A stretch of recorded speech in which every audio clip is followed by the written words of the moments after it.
আমার নাম অয়ন পাত্র। আপনি কোন জেলা থেকে আসছেন? আমি হাওড়া জেলা। আপনার টেবিল নাম্বার কত ছিল? আমার টেবিল নম্বর ছিল 7। আপনি যখন ভেতরে প্রবেশ করলেন আপনাকে কি বলা হলো প্রথমে?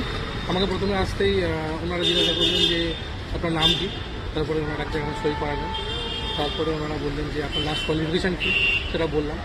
তারপরে ওনারা আমাকে ফর্মালি বললেন যে আপনি ডেমোক্রেটিক করে এসেছেন। আমি বললাম যে দেখুন স্যার আমি একটা করে এসেছি। তো ওনারা বললেন যে না ওটা না, ওই ক্লাসেরই অন্য আরেকটা সাবজেক্ট ওরা আমাকে চুজ করে দেন। তারপরে এই করে পড়ালাম ওটা। তারপরে আমাকে ওদের বই আছে। হ্যাঁ, আমাকে ওরা মানে কি বই আছে ওখানে? ওখানে আপনার সহজ পাঠ রয়েছে, আর আপনার ক্লাস 5-এর আর ক্লাস 4-এর ইংরাজি বই আছে আর বাংলা বই আছে। আচ্ছা, তো ওনারা আমাকে মানে ক্লাস 5-এর আগে সহজ পাঠটা ধরা নেয়। সহজ পাঠের ওটা খুব সম্ভবত বোধহয় মানে ফার্স্ট পার্ট ছিল। তো ওখানে আমাকে বললেন যে 1 পাতার মতো বইটা পড়ুন।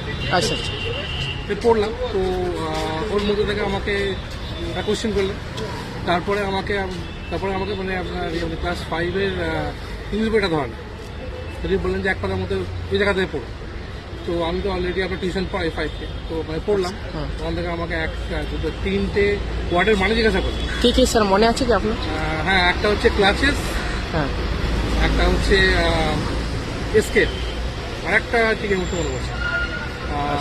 আর বললেন যে একটা ওয়ার্ড বলে দিলেন ওখান থেকে। সে কি ওয়ার্ড স্যার মনে পড়ছে কি? না, ঠিক মনে পড়ছে না। আচ্ছা, উনি বললেন যে এই ওয়ার্ডটা পার্টিকুলার 500 স্পিচের মধ্যে পড়ো।